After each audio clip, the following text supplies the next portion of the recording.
Oftentimes, we need to understand geography, nature, and science in order to get a better insight into the lessons that Christ is trying to teach us. Now, in Mark chapter 11, verse 23, Jesus said to his disciples, "Verily I say unto you, that whosoever shall say unto this mountain, Be thou removed, and be thou cast into the sea, and shall not doubt in his heart, but shall believe that those things which he saith shall come to pass, he shall have whatsoever he saith."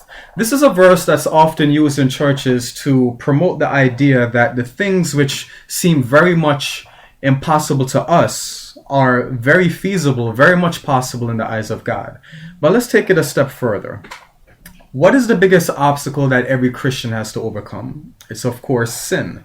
Now, if we can use mountains as symbolisms for the sins in our lives, let's think about what the tallest mountain there is. That's, of course, Mount Everest. Mount Everest stands to be over 29,000 feet high.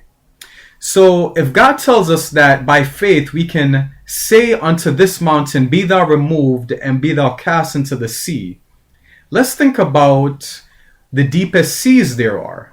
Well, the deepest sea in the world is the Mariana Trench. From its surface to its depths, the Mariana Trench is over 36,000 feet deep. In other words, the highest mountain in the world can fit within the deepest sea in the world. If we go to Micah chapter 7, verses 18 and 19, the Bible says, "Who is a God like unto thee, that pardoneth iniquity, and passeth over the transgression of the remnant of his heritage? He retaineth not his anger forever, because he delighteth in loving kindness. He will again have compassion upon us. He will tread our iniquities under foot, and thou wilt cast all their sins into the depths of the sea."